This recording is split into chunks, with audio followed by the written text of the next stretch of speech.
दोस्तों आदाब अर्ज़ है। मैं अनीस अहमद खान हिंद वॉइस से आपसे मुखातिब हूँ। बड़ी खबर, यूक्रेन की एक मस्जिद पर रशियन बमबारी हो चुकी है। उसमें कम से कम 30-35 लोग शेल्टर लिए हुए थे। कितने बच्चे हैं उसमें और कितने बुढ़े, कितने जवान हैं, कितनी औरतें हैं, ये अभी तक पता नहीं चला, लेकिन बमबारी हुई है, ये कन्फर्म हुआ है। ये यूक्रेन की सरकार ने कन्फर्म किया है। इसी के साथ यूक्रेन में तकरीबन 4 लाख मुसलमान जो फंसे हुए हैं, उनकी अजीब दुविधा में है वो, क्योंकि अगर रशियन आ गए तो उनके ऊपर बड़ा अत्याचार हो सकता है। जिस तरीके से जब वो लोग रूस में थे तब उन पर अत्याचार हुआ था, जहाँ से भाग के वो यूक्रेन आए थे। उनकी तादाद 4 लाख है और ये विभिन्न क्षेत्रों से आके वहाँ पे शेल्टर लिए हुए हैं। अभी नहीं, बहुत पहले से शेल्टर लिए हुए हैं। तो वो लोग हैं, ये विस्थापित भी नहीं कहेगा, वहाँ पर रहने लगे हैं, लेकिन उनकी ऊपर एकदम किस्म से तलवार सी लटकी हुई है कि अगर रशियन यहाँ आ गए तो ये पहले जैसे उन्होंने उनके ऊपर अत्याचार किए थे। क्योंकि रूस की एक चीज़ थी कि सारी चीज़ें जैसे चाइना में है कि वो हर मुसलमान बच्चे को और जो मुसलमान हैं वहाँ पे उनको नस्ल कुशी, मतलब उनकी नस्ल को बर्बाद करने पर लगे हुए हैं, क्योंकि वो चाहते हैं वो सब कम्युनिस्ट हो जाए। उन कम्युनिस्ट नस्ल पैदा करना चाहते हैं। मुसलमानों में सबसे बड़ा डर ये लगता है, एक जैसे कहा जाता है कि ये बड़े कट्टर होते हैं अपने मजहब के लिए, और कम्युनिज्म से आंकड़ा 36 का रहता है इस्लाम का हरदम, क्योंकि इस्लाम एक अलग मजहब है, कम्युनिस्ट एक अलग मजहब मानते हैं कम्युनिस्ट को, लेकिन उसमें जहाँ पर गॉड की कोई भी गुंजाइश नहीं है, वो लोग इस तरीके से मानते हैं जो उनकी अपनी चीज़ है, अपना मान्यता है।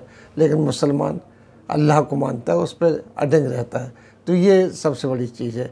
और जो यूक्रेन के फंसे हुए मुसलमान, फंसे हुए नहीं कहना चाहिए, जो मुसलमान हैं वहाँ पर जो कहीं जा नहीं सकती है, वो बहुत दुविधा में है। हालांकि इटली ने उनके लिए रास्ते खोल दिए हैं और इटली की ऑर्गेनाइजेशंस ने उनके लिए सारी चीज़ें, दवाएँ और हर चीज़ शेल्टर की जगह बना दी है कि अगर वो वहाँ से आते हैं तो उनको पूरी तरीके से शेल्टर दी जाएगी और रास्ता भी खोला जाएगा। लेकिन अभी तक निश्चित नहीं हुआ कि वो किस तरीके से निकल के इटली पहुँचे। ये हालत मुसलमानों की, वहाँ बड़े डोल ड्रम में फंसे हुए मुसलमान, इधर जाएं या उधर जाएं, यहाँ इस पर बमबारी हो चुकी है। वहीं जो बाइडेन ने कहा है कि अगर रूस ने अपने आणविक हथियारों का इस्तेमाल किया तो समझ लीजिए सेकेंड वर्ल्ड वार का ख़तरा नहीं, सेकेंड वर्ल्ड वार हो सकती है। ये उन्होंने वार्निंग दी है, क्योंकि सेकेंड वर्ल्ड वार भी कुछ इसी तरीके से शुरू हुई थी। हिटलर अपनी बातों पे अड़ग रहा था, हिटलर ने किसी की नहीं सुनी थी और जीत के नशे में वो आगे बढ़ता चला गया। इसी तरीके से देखा जाए तो रूस किसी की बात नहीं सुन रहा है। पुतिन जो है बिल्कुल एडमेंट है और उनका पूरा दृढ़ निश्चित है कि हमें यूक्रेन को बर्बाद करके छोड़ना है। नाटो की बात हो, जैसी ही बात हो, या नाटो ने भी इस बात को कह दिया है कि वो पूरी तरीके से यूक्रेन की रक्षा करेगी अगर आगे बढ़ा। अभी तक तो कुछ हुआ नहीं, इसीलिए यूक्रेन ने धमकी दी थी कि वो नाटो से अपने संबंध विच्छेद कर लेगा। और झगड़ा भी इस बात का है क्योंकि यूक्रेन में नाटो की सेना आने लगी थी, जिस पर रूस ने कहा था यहाँ से इनकी सेना नहीं आना चाहिए, वरना तनाव की स्थिति पैदा हो जाएगी। वो पैदा हो गई और ये शुरू हो गया झगड़ा जो शुरू हुई उसमें।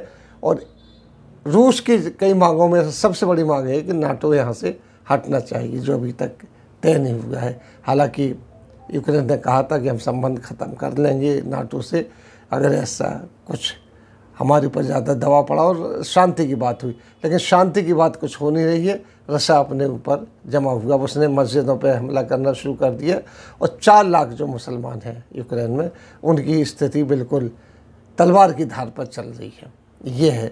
वहीं आप देख लीजिए कि जिस तरीके से नाटो और जिस तरीके से अमेरिका के राष्ट्रपति ने कहा कि अगर इस्तेमाल किया गया इन हथियारों को तो थर्ड वर्ल्ड वार का कोई रोक नहीं सकता। ये झगड़ा वैसे ही शुरू हो जाएगा क्योंकि नाटो पूरी तरीके से रूस के ऊपर हमला कर देगा। फिर रूस के जो रक्षक, जो उनके एलाइड हैं, जो भी हैं, वो रूस की तरफ से खड़े हो जाएंगे और नाटो अपनी तरफ, क्योंकि नाटो बहुत बड़ी है। नाटो सेकेंड वर्ल्ड वार पे बना था और उसमें तमाम देश शामिल है, रूस उसमें शामिल नहीं है, लेकिन रूस अपनी तरफ से अड़े है।